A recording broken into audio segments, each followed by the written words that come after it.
Ini ya. Saya /dev belum ID filter. memperoleh update terkait dengan berbagai komunitas pengembang di Microsoft ecosystem Ini dan yang Pak Ridi bener ya? rekan-rekan bisa mengunjungi Ya, aka.ms/pycon Indonesia Bener ya, ini 2020. videonya ini ya, get the presentation materials nih ya. benar. Ya, betul. Oke, Ini Kedengeran? baru pertama saya berbicara di mic ini, sehingga saya bukanlah expert di machine learning, saya juga bukan expert di artificial intelligence atau semacamnya. Jadi saya bisa berkata saya tidak paham atau saya tidak tahu pada saat sesi tanya jawab nanti. Kita akan membahas apa? Kita akan membahas sesuatu yang mungkin basic bagi rekan-rekan, tapi saya akan merefresh kembali. Kita akan berdiskusi selama 30 menit ke depan tentang konsep yang mungkin rekan-rekan sudah sangat memahami, yaitu data science project. Tapi di sini saya akan mendiskusikannya dalam ekosistem Microsoft, ekosistem yang unik, yang terbuka, tetapi tetap didukung oleh kehebatan platform Microsoft. Setelah itu kita juga akan membahas tentang DevOps for Machine Learning, atau yang dikenal dengan MLOps. Dan terakhir kita akan melakukan case study.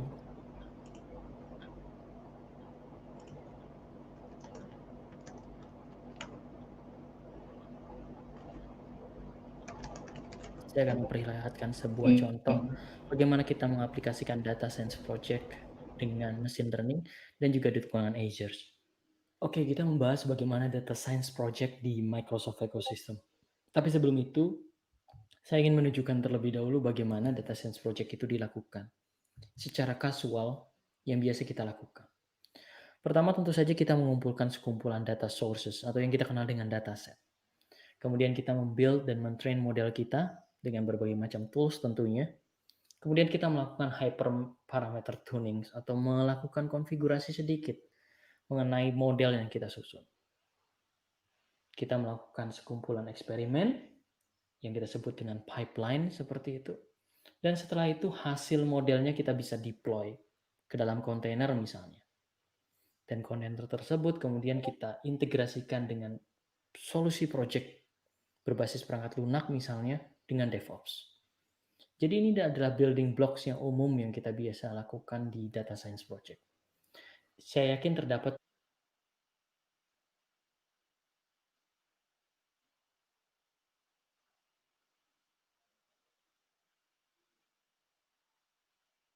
berbagai macam aktivitas tambahan, aktivitas yang lebih detail. Dan proses ini adalah proses yang iteratif. Layaknya sprint dalam Scrum, building block for a data science project adalah satu putaran, beberapa iterasi. Sampai menemukan sesuatu yang kita rasakan atau kita bisa terima.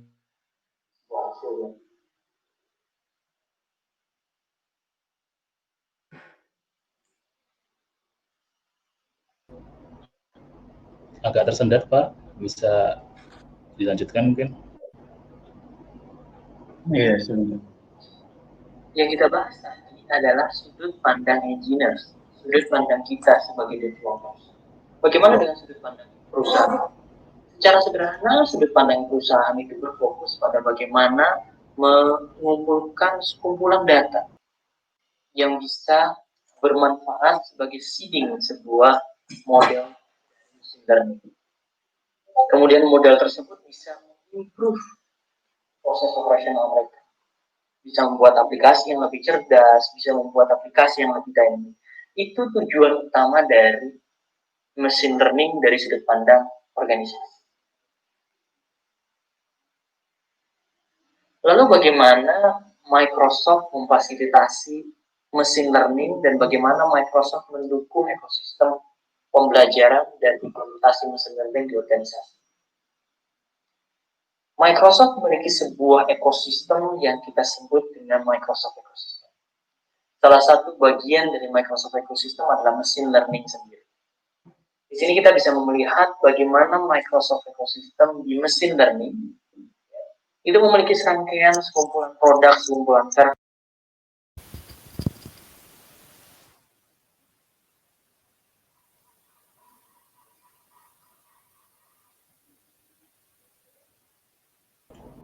Suaranya agak terganggu Pak ini.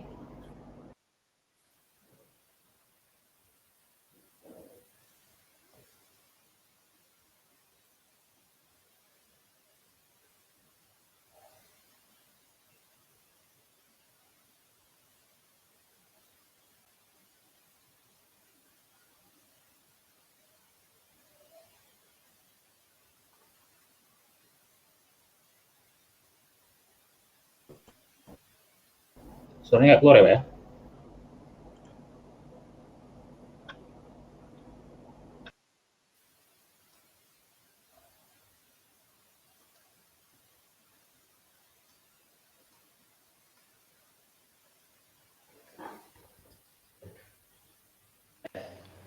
Dan tools tersebut juga sudah bisa terintegrasi di Microsoft Ecosystem. Entah rekan-rekan menggunakan Visual Studio Code, menggunakan CLI, Jupyter Notebook, ya, itu sudah tidak ada problem. Dan jangan lupa Microsoft Ecosystem juga menyediakan ready to use yang kita kenal dengan Azure Cognitive Services. Jadi ready to use AI, entah itu vision, speech, language, search, ya, dan sebagainya. Microsoft sudah menggunakan itu. Microsoft sudah menggunakannya di Microsoft 365. Dan teman-teman sekarang bisa mengaksesnya dengan akses API, dengan pengembangan yang lebih lanjut, dan sebagainya. Apabila organisasi dalam kondisi ingin mencapai produktivitas tinggi dengan menggunakan AI, tanpa harus memikirkan machine learning project atau data science project, maka rekan-rekan bisa mengaplikasikan cognitive services. Serangkaian API yang bisa digunakan langsung, ya, bagi kita, untuk aplikasi kita, dengan menggunakan standar API berbasis REST API. Rekan-rekan bisa menggunakan visions, yaitu artificial intelligence untuk visual, language untuk tata bahasa, speech untuk suara, ya, conversion suara dan sebagainya. Decision ini mengingatkan kita pada expert system, ya, search, pencarian, cognitive service container dan cognitive service for big data. Dua hal yang baru yang membantu developer lebih produktif dalam mengelola containers dan juga mengelola big data. Jadi kalau organisasi ingin cepat-cepat atau buru-buru mengaplikasikan machine learning, AI, maka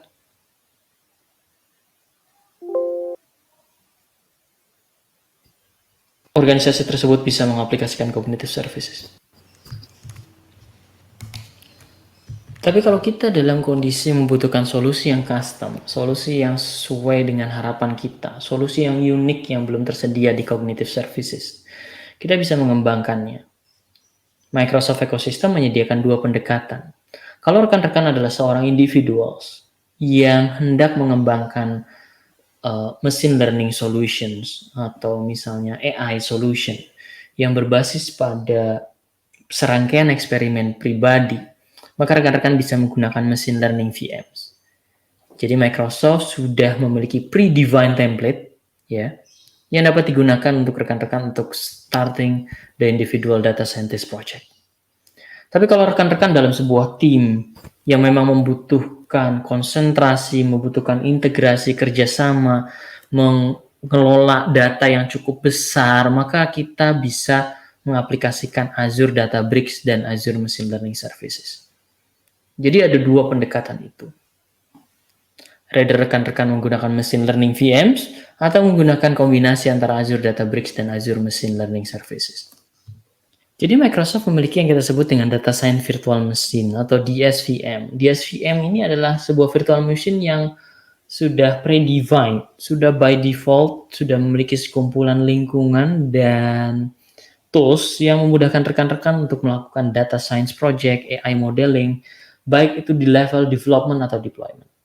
Jadi rekan-rekan bisa membayangkan ini adalah ready to use virtual machine yang didesain oleh Microsoft. Lalu kenapa kita menggunakan virtual machine di SVM ini? Kenapa kita nggak build sejak awal? Kenapa kita nggak build sendiri, install TensorFlow sendiri dan sebagainya? Ya masalahnya adalah, atau misalnya keunggulannya adalah, atau reasons-nya adalah, kita harus paham dulu bahwa di SVM ini sudah predefined, sudah dituning, sehingga rekan-rekan tidak perlu khawatir lagi masalah performanya. Ini sangat relevan apabila rekan-rekan melakukan aktivitas data science atau aktivitas project machine learning yang aktivitasnya itu dilakukan juga oleh rekan-rekan yang lain. Misalnya melakukan praktikum AI misalnya. DSVM adalah sebuah solusi yang tepat. Dan kita juga tidak perlu memasangkan, mengaktifkannya, mengkonfigurasikannya satu tools dengan tools yang lain, sudah bisa langsung dikerjakan. Ya, seperti itu. Dan jangan khawatir, di SVM ini mengikuti layaknya Azure Virtual Machines. Jadi kita tidak perlu lagi ragu masalah high availability, masalah performance, dan sebagainya. Kita bisa membuat dari yang versi small sampai versi N-series misalnya, yang biasa kita gunakan untuk melakukan pengelolaan data yang cukup besar.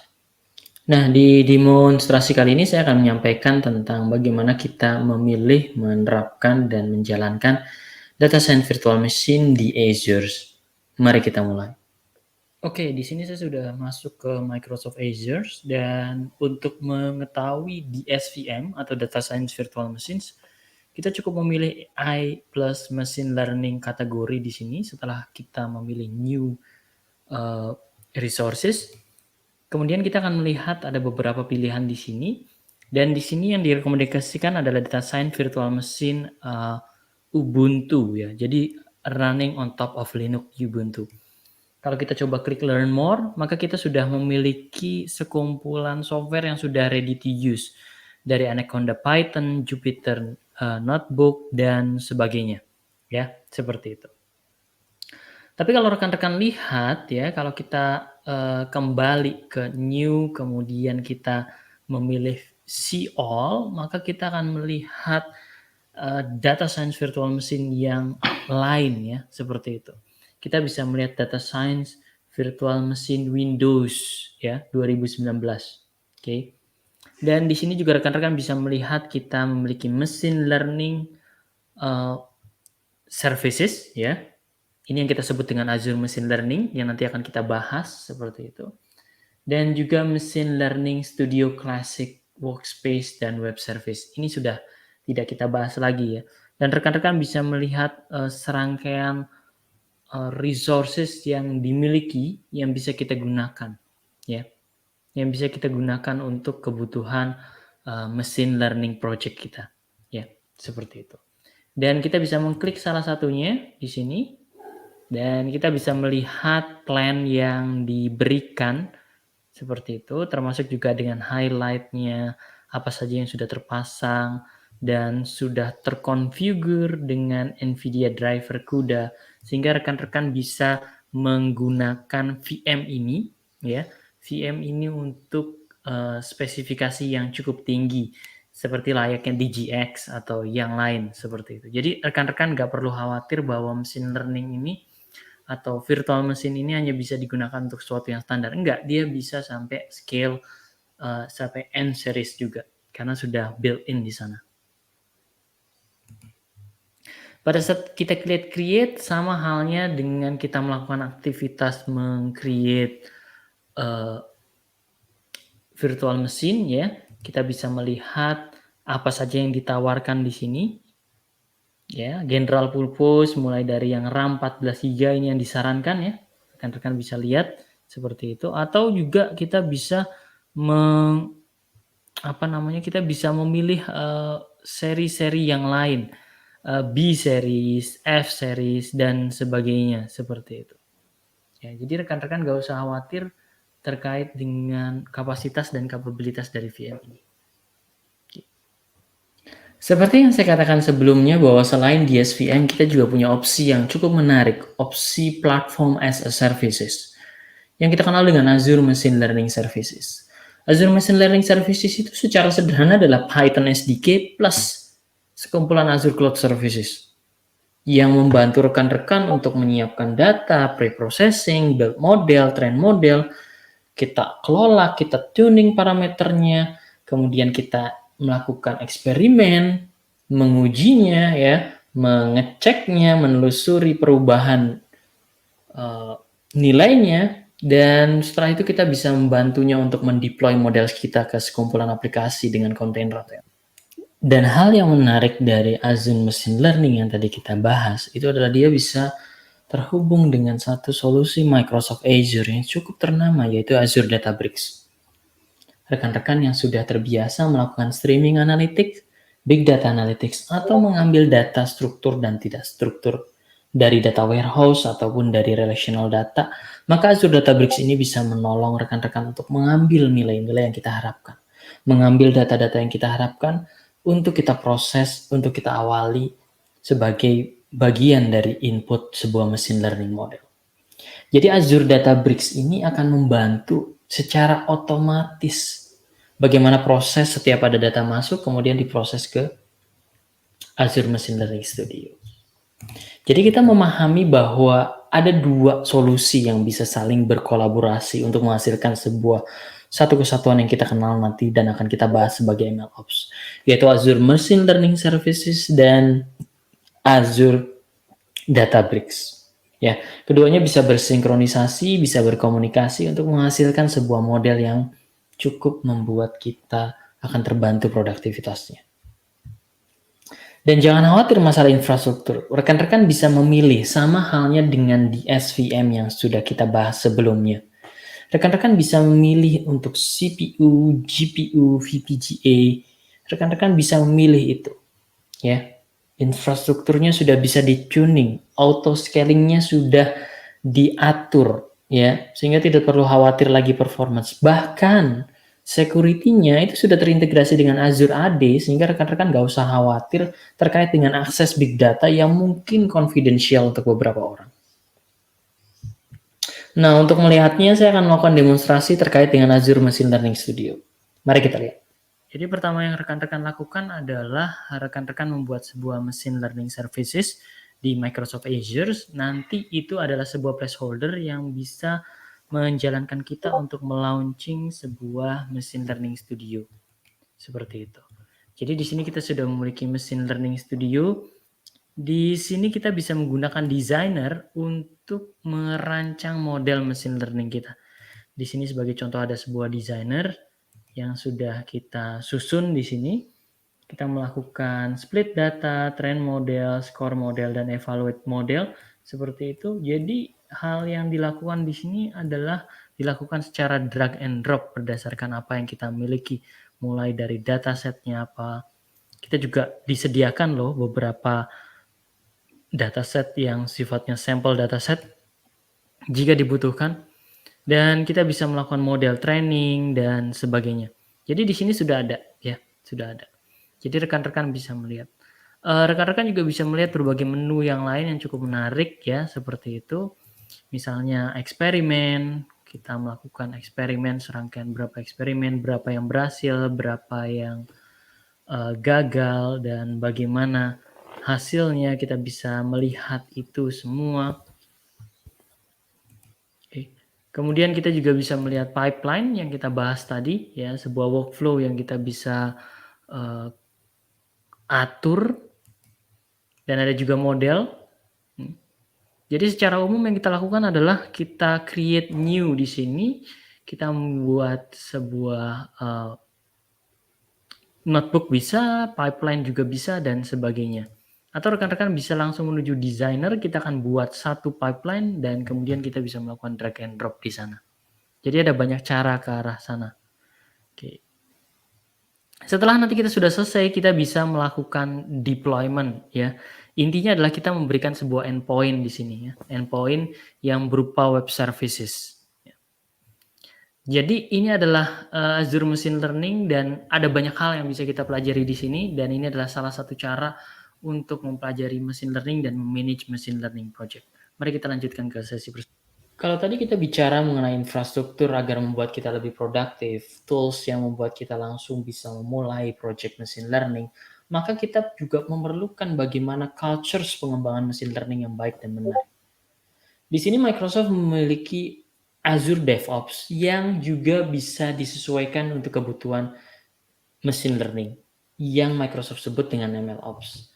Kita akan bahas MLOps itu apa sih, ya, seperti itu. Secara sederhana, MLOps adalah DevOps loops untuk data science. Kita mulai dari prepare, kemudian kita melakukan eksperimen, ya. Kita membuild model dengan Visual Studio Code atau Azure Machine Learning Studio atau Jupyter Notebooks, ya. Kemudian setelah itu kita akan melakukan training model kita. Kita menguji model kita sampai kita menemukan suatu titik di mana kita bisa menerima model tersebut, ya. Kita daftarkan, kita kelola model kita build image-nya dalam kontainer misalnya. Kemudian kita deploy service monitor model untuk mengevaluasi kontainer tersebut, ya, bagaimana performanya dan sebagainya. Kemudian kita consume oleh aplikasi yang kita hendak mengkonsumsi hasil dari model machine learning kita. Jadi ini adalah loop yang kemudian dilakukan berulang-ulang layaknya DevOps pada umumnya. Jadi prosesnya berulang-ulang. Kalau rekan-rekan pahami, kita membuild model kita dengan Jupyter Notebook misalnya, kemudian kita melakukan train and test model berulang-ulang, ya, sampai kita merasa puas dengan hasil model tersebut. Kemudian kita daftarkan model tersebut, kita build image-nya dalam kontainer, kita deploy service monitor model untuk memantau image tersebut, dan kita siap menggunakannya dengan aplikasi pihak ketiga, seterusnya seperti itu. Dan di sini kita akan diperkenalkan dengan Azure ML Pipeline. Ini yang memudahkan kita pada saat kita mengelola iterasi yang berulang-ulang terkait dengan model yang kita kembangkan. Lalu apa itu Azure Machine Learning Pipeline? Sesuai dengan konsep pipeline, pada saat kita sudah melangkah lebih dari sekedar exploration sebuah model, pada saat kita melakukan proses iterasi, menyempurnakan model kita, maka Azure Machine Learning Pipeline ini akan membantu kita untuk mengeksekusi workflow tersebut secara lebih independen, simple, dan mudah. Mulai dari aktivitas menyiapkan data, membuild dan train model, dan juga mendeploynya. Azure Machine Learning Pipeline ini tidak sendiri. Kalau rekan-rekan pernah dengar tentang Azure DevOps Pipeline untuk CI dan CD dengan Jenkins misalnya, itu juga mirip dengan Azure Machine Learning Pipeline. Atau rekan-rekan mungkin pernah mendengar Azure Data Factory pada saat kita hendak melakukan data orchestration. Maka Azure Machine Learning Pipeline ini khusus didesain untuk aktivitas permodelan machine learning, sehingga memudahkan kita dalam memproses berbagai macam aktivitas untuk mengimprove, ya, untuk mentuning model kita. Beberapa kali saya mengucapkan bahwa kita mendeploy hasil model kita ke Azure Container Instance atau ACI. Tapi itu bukan satu-satunya rekan-rekan. Kita juga bisa mendeploynya ke AKS, Azure Kubernetes Services, atau Azure IoT Edge ataupun VPGA. Jadi rekan-rekan punya pilihan, bergantung pada klien yang mengkonsumsi model tersebut, ya. Kalau klien tersebut adalah serverless juga, maka kita sarankan menggunakan Azure Container Instance, ya. Tapi kalau rekan-rekan menggunakan web application atau desktop apps, mungkin Azure Kubernetes Services bisa cocok. Kalau teman-teman membuild untuk IoT, ada Azure IoT Edge. Dan kalau rekan-rekan berfokus untuk segala sesuatu yang high performance, low latency, maka bisa mendeploy di VPGA.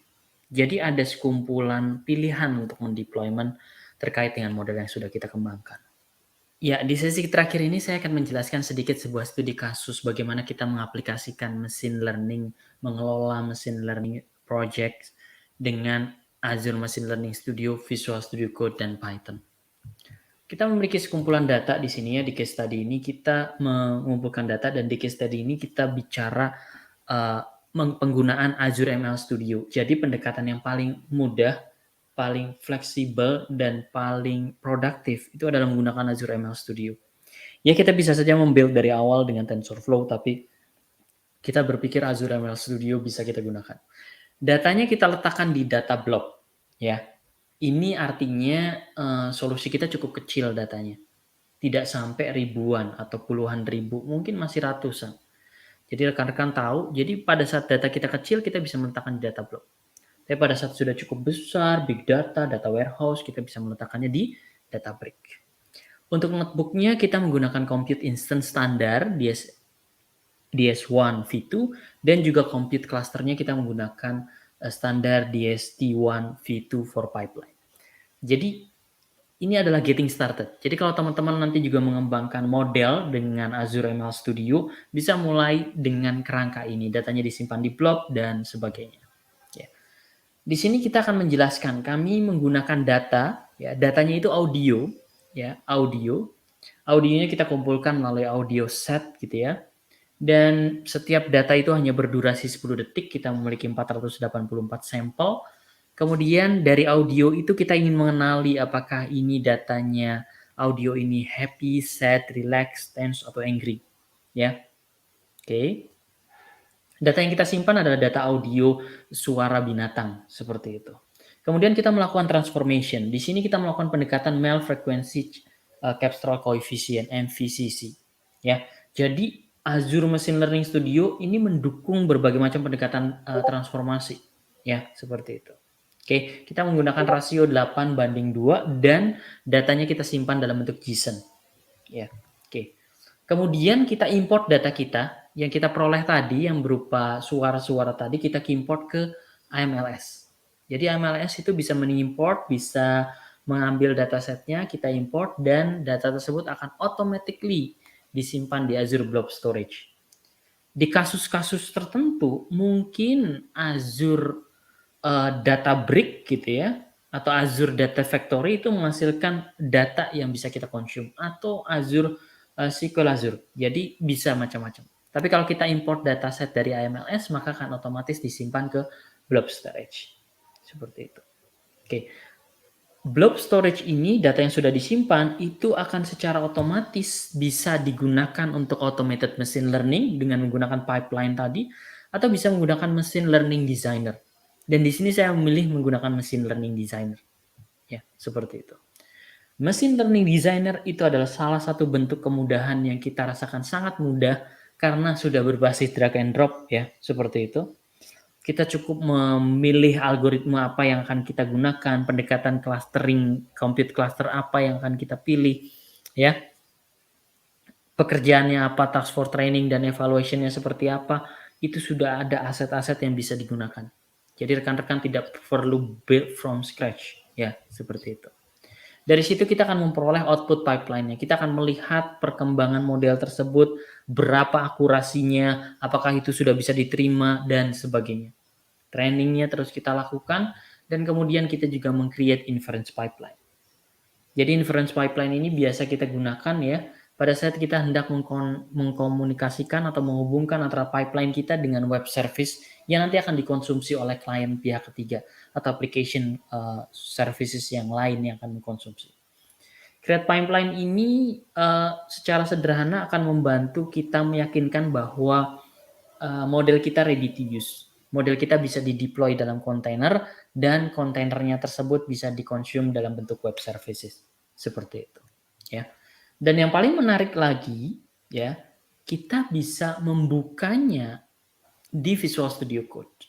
Jadi kalau rekan-rekan termasuk penyuka editor seperti Visual Studio Code, ya, maka rekan-rekan bisa mengambil atau mendownload AML Studio Extension, ya, di extension bar, kemudian sign in dengan Azure account-nya, maka nanti secara otomatis kita bisa melihat progres dari machine learning project yang kita tengah kerjakan. Ya. Jadi secara overall hal itu yang kita lakukan secara umum pada saat kita hendak mengelola project berbasis machine learning. Oke, kita sampai pada penghujung acara dan saya terima kasih rekan-rekan masih mendengarkan. Kita akan bicara sedikit summary dan beberapa hal yang bisa kita pelajari lebih lanjut. Kita sudah membahas bagaimana kita memanage machine learning project kita. Kita bisa menggunakan data science VM. Ini bagus pada saat kita hendak memulai belajar atau kita memiliki personal project yang hendak kita build dari scratch dengan bantuan TensorFlow, Python, dan sebagainya. Tapi kalau kita dalam kondisi membutuhkan layanan machine learning atau AI yang ready to use, maka kita bisa menggunakan Microsoft Cognitive Services. Ya. Dan pada saat kita sudah beranjak ke sebuah project yang membutuhkan ketekunan, membutuhkan aktivitas berulang, membutuhkan integrasi antara data dengan proses penyusunan model, maka kita bisa menggunakan Azure ML Studio, dikombinasikan dengan Azure Databricks, dan dikombinasikan dengan Azure DevOps, sehingga menghasilkan sebuah proses perbaikan yang berkelanjutan. Apabila rekan-rekan tertarik untuk belajar lebih lanjut, ini ada sebuah buku menarik, ya, buku yang bisa rekan-rekan baca bagaimana kita membuat analytics itu lebih bermakna bagi kita semua. Bukunya bisa di-download di ek.ms/3ways analytics can help. Rekan-rekan juga bisa menggunakan QR code untuk langsung mengunduh buku ini. Demikian, terima kasih sekali atas perhatiannya. Mohon maaf apabila ada kekurangan dan mari kita lanjutkan ke sesi tanya jawab.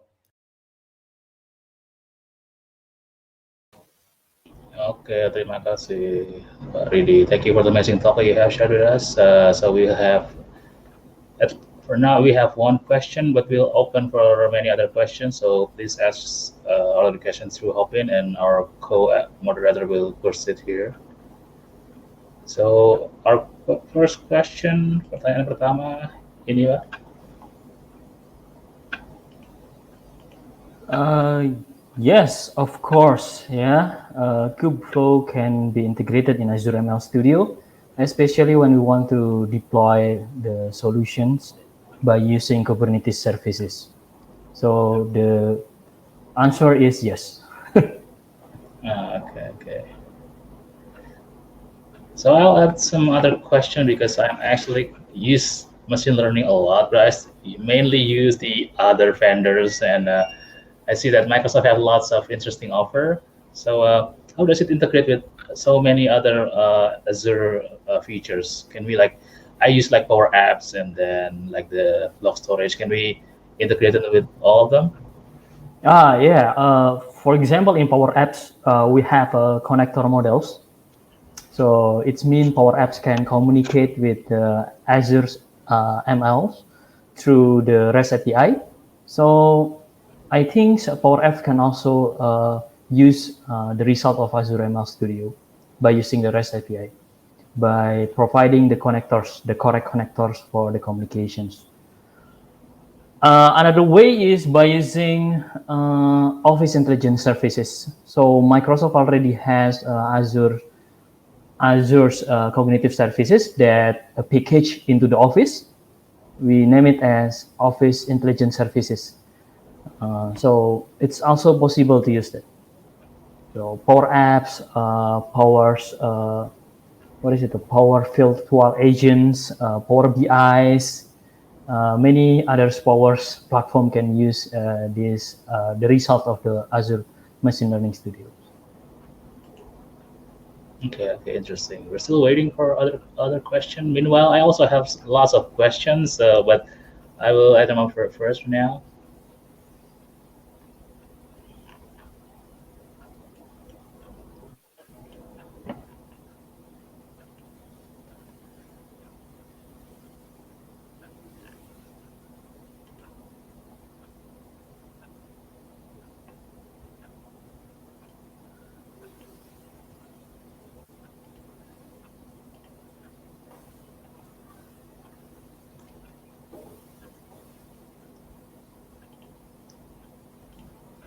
Okay, next question. How's the pricing when compared to other competitors? It's a classic question. Okay, this is a classic question. So basically, we can start by free.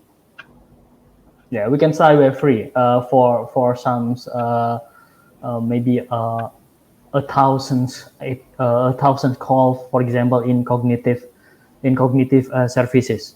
So there is a free tier for the cognitive services. Yeah. Okay, for Azure Machine Learning Studio, there is some price, but you can get started with free. But the problems, you need compute services also.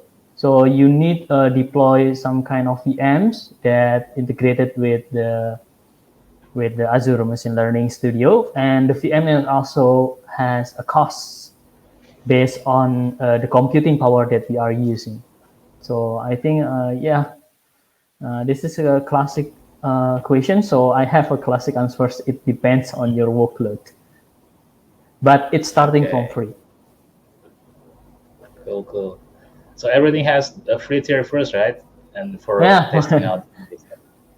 Okay, and then if you have lots of workloads, you start to pay. So that's it's pretty common for all kind of service like this. Mm-hmm. Okay, so probably is there any I don't know, probably from some vouchers or some discount from Microsoft that we can use now? Basically, if you are researchers or teachers, you can join the Azure's development for and teachings. Okay, so it's similar with the others vendors who already has similar programs. You can join the Azure development for teachings. So it's cost lowest rather than pay-as-you-go version. So there is several tiers for for investment in Azure actually. Okay. So in related with the former question, we have similar questions. So we're from academia and we usually use Collab or Jupyter instead from the other vendor because they are free. Any suggestion how we can introduce the zero features from ML to students? Yes, the answer is Azure. Azure for Student is accessible for any university who already registered in national boards accreditation for something like that, and having emails with academic.email.sc.id and registers in Azure DevTool for Teachings. So Azure student can access the Azure features for ML Studio. But of course, in minimum, what I said in minimum requirements, so the project can't be huge or something like that. Okay. So that's an awesome answers and definitely the amazing features that we can use. So I'd say that every vendor has their own plus and minuses, and Microsoft had lots to offer. Right? Definitely, we'll try it. So probably last remark from you, Pak Pradidi, before we have something more to say for the audience. Okay.